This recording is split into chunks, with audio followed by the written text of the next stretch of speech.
Science के मुताबिक आपके दिमाग के 4 गियर्स हैं। बिल्कुल वैसे ही जैसे गाड़ियों के 4 गियर्स होते हैं, आपके मेरे दिमाग के 4 गियर्स हैं। लेकिन अगर हम अपने दिमाग को गलत गियर में दौड़ा रहे हैं तो हम अपने पूरे पोटेंशियल को पा नहीं सकेंगे।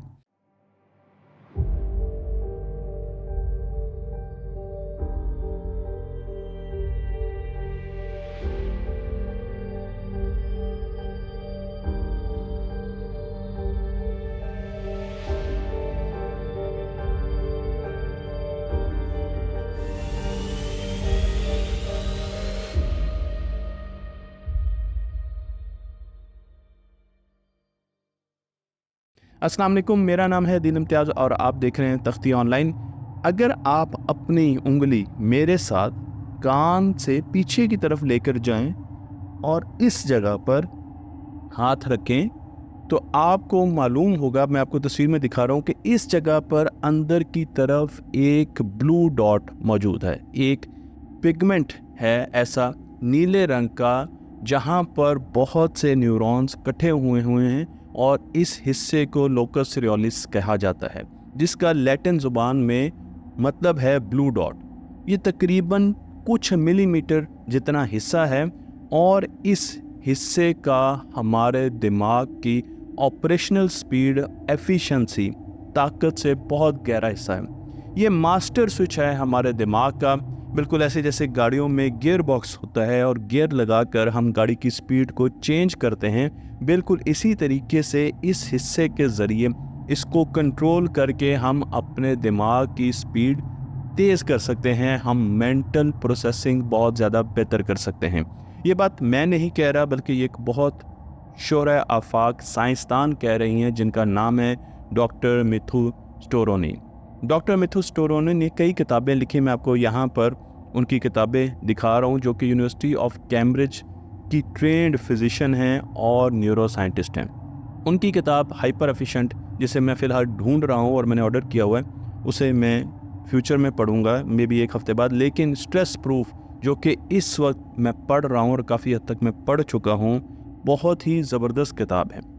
ये कहती हैं कि अगर आपका दिमाग सही गियर में ऑपरेट कर रहा है तो आपको बहुत खुशगवार एहसासात होंगे। आप जो काम कर रहे हैं उसमें आपका दिल लगेगा और आपको लगेगा कि वक्त बिल्कुल थम सा गया है, वक्त की कोई कैद नहीं है। लेकिन अगर आप अपने दिमाग को गलत गियर में चला रहे हैं तो आप सुस्ती का शिकार होंगे, प्रोक्रेस्टिनेट करेंगे, यानी काम को शुरू करने में हीलो हिज्जत से काम लेंगे, बहाने करेंगे, सोचेंगे कल कर लूँगा और फ्रस्ट्रेट होंगे। तो प्रोक्रेस्टिनेट और फ्रस्ट्रेट होंगे अगर आपका दिमाग सही गियर में ऑपरेट नहीं कर रहा। इस हिस्से के बारे में, जिसे लोकस सेरियोलिस कहा जाता है, इस पर बहुत रिसर्च होती रही है। 18वीं सदी में भी इस पर बहुत ज़्यादा रिसर्च हुई, जिसमें मैरी एंटोनी का नाम लेना, जो कि बहुत बड़े फिजिशियन हैं, उनका नाम लेना बहुत ज़रूरी है। और उन्होंने 2.5 साल की रिसर्च के बाद हमें बताया कि ये हिस्सा 50,000 न्यूरॉन्स दिमाग के सेल से मिलकर बनता है, जो कि कुछ मिलीमीटर का है, और हमारे सेरिबेलम, दिमाग के ऊपर के हिस्से को, और नीचे स्पाइनल कॉर्ड, इनको आपस में जोड़ता है। फिर बहुत से और साइंसदान आए 20वीं सेंचुरी में। जापानीज साइंटिस्ट ने कुछ एक्सपेरिमेंट्स किए बंदरों पर। उन्होंने इस तजर्बे में बंदरों के इस हिस्से को, लोकस सेरियोलिस को, डैमेज किया। और जब एलसी को, मैं एलसी कहूँगा, लोकस सेरियोलिस हर मरतबा नाम लेना बड़ा मुश्किल हो जाता है, एलसी को डैमेज किया गया तो पता चला कि बंदर ने अपनी कॉन्शियसनेस, अपना शऊर खो दिया और बंदर को किसी चीज़ का इदराक नहीं रहा। हमारे दिमाग में बहुत से न्यूरोट्रांसमीटर्स पैदा होते हैं, ऐसे केमिकल्स पैदा होते हैं जो कि दिमाग के मुख्तलिफ काम करते हैं। अगर आप न्यूरोट्रांसमीटर्स को कैटेगराइज करें तो अगर लूज कैटेगराइजेशन हो तो ये 100 से ज़्यादा है, और अगर स्ट्रिक्ट कैटेगराइजेशन करें तो 50 से ज़्यादा न्यूरोट्रांसमीटर्स मौजूद होते हैं। इनमें से एक न्यूरोट्रांसमीटर नोराएड्रेनालिन है, या एपिफ्रीन भी कहा जाता है। नोराएपिफ्रीन वो केमिकल है जो कि हमारी तवज्जो को ज़्यादा करता है, अटेंशन को ज़्यादा करता है, हमारे कॉग्निटिव फंक्शंस को फ़ौरन बढ़ा देता है, अराउजल को ज़्यादा करता है।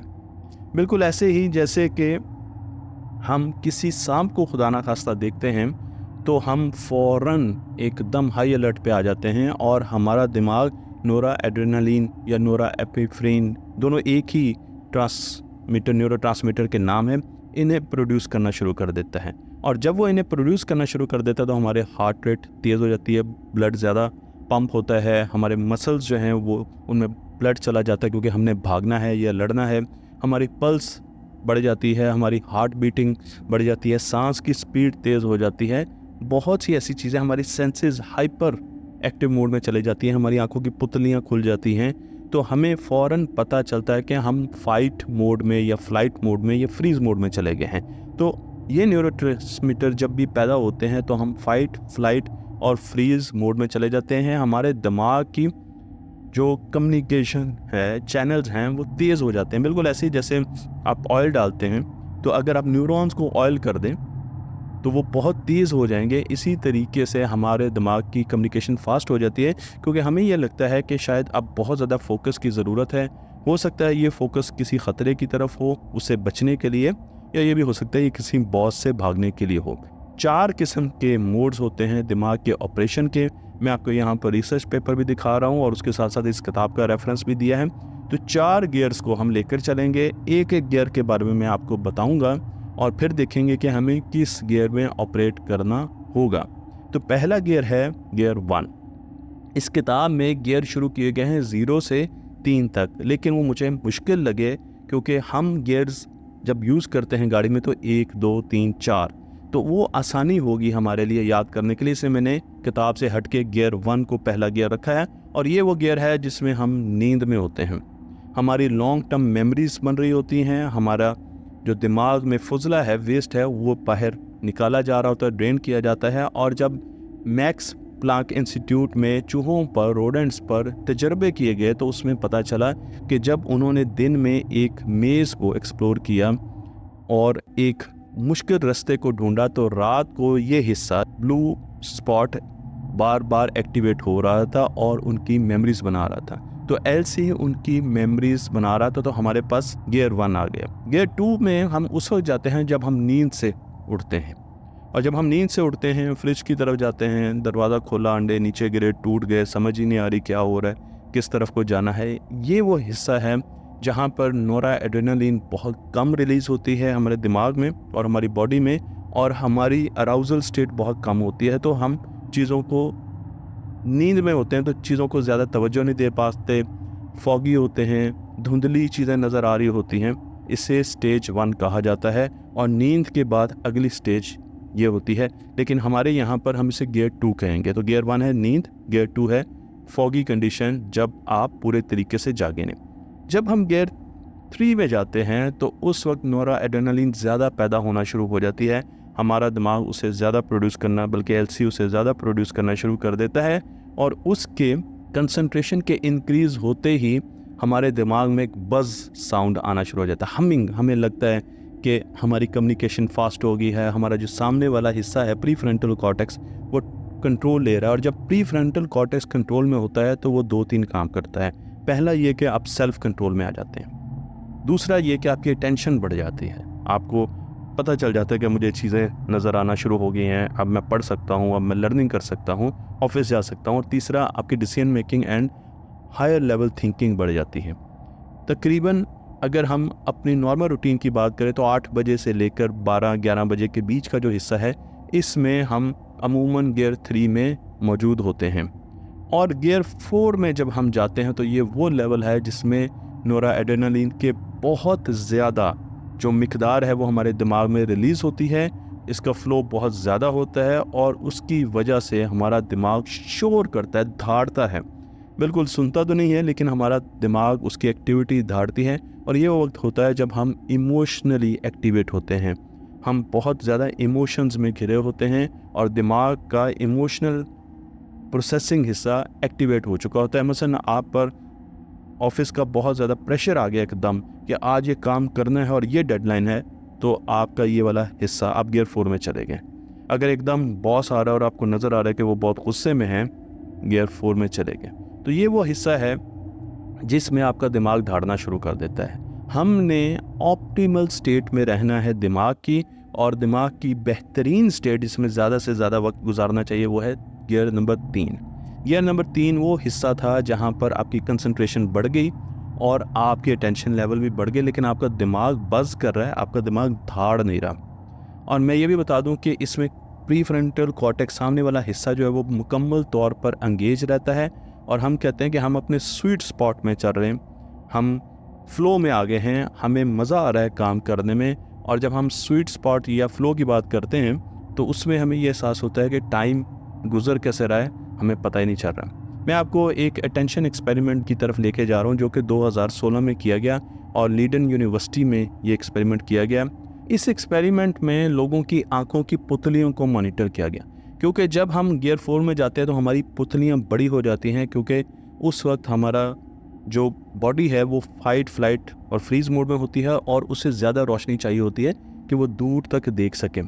तो हम अपनी आंखों की पुतलियों को मॉनिटर करके ये बता सकते हैं कि इस वक्त हम किस गियर में ऑपरेट कर रहे हैं। तो इस एक्सपेरिमेंट में जो आंखों की पुतलियां हैं उनको मेयर किया गया, देखा गया कि उनका साइज़ बड़ा हो रहा है या कम हो रहा है, और फिर उससे अंदाज़ा लगाया जाता था कि ये शख्स, ये कंट्रोल जो ग्रुप है किस गियर में ऑपरेट कर रहा है। और फिर उनको बड़े छोटे छोटे टास्क दिए जाते थे, सिंपल टास्क। मसलन कोई एक ख़ास किस्म का इमेज आए तो आपने कीबोर्ड दबा देना है या स्पेस बार दबा देना है, और उसके साथ साथ देखा गया कि उनकी परफॉर्मेंस कैसी है। और फिर मुश्किल टास्क दिए गए और उस पर भी उनकी परफॉर्मेंस देखी गई और देखा गया कि वो कितनी इन्फॉर्मेशन अपनी शॉर्ट टर्म मेमोरी में भी रिटेन कर सकते हैं। तो इतने हैरतनाक रिजल्ट्स आए इस एक्सपेरिमेंट के। बताया ये गया कि जब आप डेडलाइन देती हैं टफ़ प्रॉब्लम्स की तो वो बैकफायर कर देता है। तो अगर आप टफ़ प्रॉब्लम अपनी टीम को दे रहे हैं तो उस वक्त उनको डेडलाइन ना दें, आपकी टीम प्रोडक्टिव नहीं होगी। डेडलाइन हमेशा प्रोडक्टिव होती है जब प्रॉब्लम बहुत आसान हो और उस पर आपने डेडलाइन दी है और उस पर आपने कहा कि ये हमने काम करना है। तो वहाँ पर लोग G3 यानी गियर 3 में ऑपरेट करते हैं, ऑप्टिमल पेस में करते हैं। लेकिन जब आप मुश्किल प्रॉब्लम देकर और डेडलाइन दे देते हैं तो लोग फ़ौरन G4 में यानी 4th गियर में चले जाते हैं, जहाँ पे उनका दिमाग धाड़ना शुरू कर देता है। तो इसलिए मुश्किल जो काम है उसमें कभी डेडलाइन ना दें ताकि लोग G3 में रहकर ऑपरेट करें।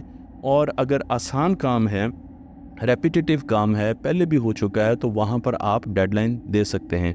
मैं आपको ये भी बताता चलूँ कि जो फ्लो स्टेट है उसमें चैलेंज होना ज़रूरी है। ऐसा नहीं कि बहुत आसान काम हो तो आप कहें कि मैं फ़्लो स्टेट में आ गया हूँ। फ़्लो स्टेट का मतलब यह है कि वहाँ पर चैलेंज हो, लेकिन वो चैलेंज इतना हो कि वो आपको एक्साइट कर रहा हो और आप इतने ज़ोरों शोर से उस पर काम कर रहे हो कि आपको पता न चले कि वक्त कितनी तेज़ी से गुजर गया है।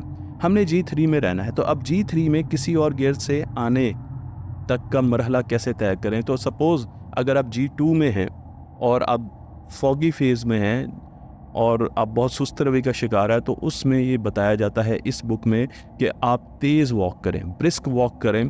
तेज़ वॉक करेंगे तो आप G2 से G3 में आएंगे, क्योंकि न्यूरो एड्रेनलिन जो है या न्यूरो एपिफ्रेन वो रिलीज़ होगा और वो आपको G3 में लेकर आएगा। तो सुबह अगर आप वॉक करते हैं बड़ी तेज़ी से तो आप सोने के बाद उठते हैं और उसके बाद अगर आप वॉक की तरफ जाते हैं तो आप फ़ौरन G3 में आ जाते हैं और फिर ऑफिस या स्कूल जाने में जाते वक्त आप G3 में होते हैं। अब आप बड़े अच्छे तरीके से टेंशन दे सकते हैं, पढ़ सकते हैं। लेकिन अगर आप G4 में चले गए, आप फाइट, फ्लाइट और फ्रीज मोड में चले गए और अब आपने G3 में आना है, ऑप्टिमल स्टेट में आना है, आपका दिमाग इस वक्त धाड़ रहा है, तो उस वक्त आपको ब्रीदिंग करनी चाहिए। उस पर मैंने बहुत सी वीडियोस बनाई हैं कि डीप ब्रीदिंग क्या होती है और उसे कैसे किया जा सकता है, और साथ साथ आप योगा भी कर सकते हैं। तो अगर आप योगा करते हैं या डीप ब्रीदिंग करते हैं या आप मुसलसल मेडिटेशन भी करते हैं अपनी लाइफ में, तो आपके लिए बड़ा आसान होगा कि G4 से आप गियर 4 से गियर 3 की तरफ आ सकते हैं। इसके साथ साथ डॉक्टर साहबा ये भी कहते हैं कि आप अपने सर्केडियन रिदम्स को नेचर के साथ अलाइन करें, यानी सुबह उठें और रात को सोएं। जो चीज़ें हमें एक्सटर्नल क्लॉक और इंटरनल क्लॉक बता रही हैं उनको आपस में सिंक्रोनाइज करें। इनका ये कहना है कि क्रिएटिविटी का वक्त सुबह का होता है, तो अगर आपने क्रिएटिव काम करना है तो उसके लिए दिन के स्टार्ट में 8 बजे 9 बजे ये वो वक्त है जब आप क्रिएटिव काम करें। लेकिन अगर आपने ऐसा काम करना है जिसमें बहुत ज़्यादा इन्फॉर्मेशन का इस्तेमाल है तो वो काम 11 से 12 बजे अच्छा हो सकता है, क्योंकि उस वक्त आपका दिमाग, उसकी टेंशन काफ़ी फिर भी ज़्यादा होती है। 12 बजे के बाद हमारे दिमाग की टेंशन कम होना शुरू हो जाती है, क्योंकि एडिनोसिन प्रोड्यूस होता है और हमें नींद आना शुरू हो जाती है। हम दिन को अगर सिर्फ आधा घंटा भी सोते हैं तो दोबारा हम बहुत ज़्यादा अटेंशन के साथ उठते हैं, और फिर इनकी किताब में लिखा हुआ है कि 3 से 4 बजे शाम के बीच में वो टाइम होता है जब आप बहुत ज़्यादा फोकस कर सकते हैं, पीक परफॉर्मेंस दे सकते हैं। मैं आपको ये भी बताता चलूँ कि बहुत सी ऐसी रिसर्चेज हैं जो ये कहती हैं कि जब हम प्रोडक्टिविटी की बात करते हैं, और आज की दुनिया में हर वक्त ये कहा जाता है प्रोडक्टिव बने, तो अब की साइंस ये कहती है कि productivity is inversely proportional to creative thinking. तो अगर आप हर वक्त ओवरलोडेड रहेंगे, हर वक्त थिंकिंग करते रहेंगे, हर वक्त इन्फॉर्मेशन को प्रोसेस करेंगे, क्योंकि आपने प्रोडक्टिव होना है, तो आपका जो क्रिएटिविटी का फंक्शन है दिमाग का वो एक्टिवेट नहीं होगा। तो एट अ टाइम या तो आप बहुत ज़्यादा एनालिटिकल हो सकते हैं या आप बहुत ज़्यादा क्रिएटिव हो सकते हैं। तो अगर आपने क्रिएटिव होना है तो आपने लोअर गियर्स में आना है, ठीक है जी, आपने लोअर गियर्स में आना है। G2 में भी आप आ सकते हैं और वहाँ पर आप क्रिएटिव हो सकते हैं, चाहे आप गनूदगी में हो, हल्का सा सो जाएं, लेकिन आप वहाँ पर बड़ी आपको नए आइडियाज़ मिलेंगे। और अगर आपने प्रोडक्टिव होना है तो फिर G3 बहुत अच्छा जगह है जहाँ पे ऑपरेट करना है, और G4 से हमें बचना चाहिए, क्योंकि अगर हम G4 में ज़्यादातर काम करते हैं तो उससे हमारी सेहत ख़राब हो सकती है। अब बहुत सी ऐसी टेक्नोलॉजीज़ आ रही हैं जिसमें हमारी आँखों की पुतलियों को मेयर करके हमें बता दिया जाएगा, हमारी ऐनक में हमारे सामने आ जाएगा कि हम इसे G3 में ऑपरेट कर रहे हैं, G4 में कर रहे हैं, तो आपको फ़ौरन पता चलेगा कि मेरा दिमाग, ऐसे मुख्तलिफ सेंसर्स आ गए हैं जिनके ज़रिए आपके दिमाग को भी स्टडी किया जाएगा और आपको फ़ौरन बता दिया जाएगा कि आपका दिमाग इस वक्त किस गियर में ऑपरेट कर रहा है, और आपको गियर चेंज करने की ज़रूरत है या गियर चेंज करने की ज़रूरत नहीं है। अगर आप मल्टीटास्किंग कर रहे हैं और बोरिंग काम है तो आप इजीली मल्टीटास्क कर सकते हैं, लेकिन अगर आप पहली मर्तबा काम कर रहे हैं तो उसमें मल्टीटास्किंग के लिए बहुत ज़्यादा मुश्किल होगी। तो इस किस्म के डिवाइसेस अब आने जा रहे हैं और इस किस्म की बहुत सी ट्रेनिंग्स भी हैं जिसमें आपको बताया जाता है, सेल्फ अवेयरनेस दी जाती है कि आप इस वक्त किस गियर में ऑपरेट कर रहे हैं और आपने कैसे अपने अराउज़ल को बढ़ाना है, अपने अराउज़ल को कम करना है, और आपने किस तरीके से लोकस सिरोलिस को कंट्रोल करना है। जी हाँ, ब्लू डॉट को कंट्रोल करना है, और उसके लिए भी आँखों का जो हमारे पास रीडिंग होगी प्यूपल की वो सामने आएगी, और उसके ज़रिए आप ट्रेनिंग के ज़रिए अपने ब्लू डॉट को कंट्रोल कर सकते हैं। तो ऐसा ही एक एक्सपेरिमेंट किया गया, और इस एक्सपेरिमेंट में दिखाया गया कि जो लोग अपने दिमाग को कंट्रोल करना चाह रहे थे उन्होंने पहले देखा और फिर उसके बाद उन्होंने सोचा कि अगर वो G2 में हैं तो उन्होंने सोचा मैंने G3 में जाना है, तो जस्ट इमेजिन किया कि मैं एक बहुत ऊंची चोटी से नीचे गिर गया। और जब उन्होंने ये सोचा कि वो ऊंची चोटी से नीचे गिरे हैं तो वो फ़ौरन G3 में आई, अराउज़ल ज़्यादा होगी, न्यूरोएड्रेनालिन एकदम पैदा होना शुरू हो गया। और इसी तरीके से जब वो G4 में थे तो उन्होंने ये सोचा कि वो स्काई डाइव कर रहे हैं और बड़े पुरसकून तरीके से हवा में तैरते हुए नीचे आ रहे हैं, और उससे वो G4 से G3 की तरफ चले गए। तो हमारे पास बहुत सी ऐसी टेक्निक्स आने वाली हैं, और ये बिल्कुल एक नया फील्ड है जिसकी वजह से मैंने इस पर बहुत लंबी वीडियो बनाई है, लेकिन मैं आपको ये बताने जा रहा हूँ कि ऐसी टेक्निक्स बहुत ज़्यादा आएंगी भी, और ऐसे बहुत से गैजेट्स भी आएंगे जो कि आपके दिमाग को बताएंगे कि आप इस वक्त कहाँ पे ऑपरेट कर रहे हैं, और आपने अगर ऑप्टिमली ऑपरेट करना है, मुतनासिब तरीके से ऑपरेट करना है, तो हर वक्त आप अपने दिमाग के गियर भी चेंज करते रहेंगे। मुझे उम्मीद है कि ये वीडियो आपको पसंद आई होगी। तख्ती ऑनलाइन को लाइक कीजिए, शेयर कीजिए और इस इल्म को दूसरों तक पहुँचाते रहिए।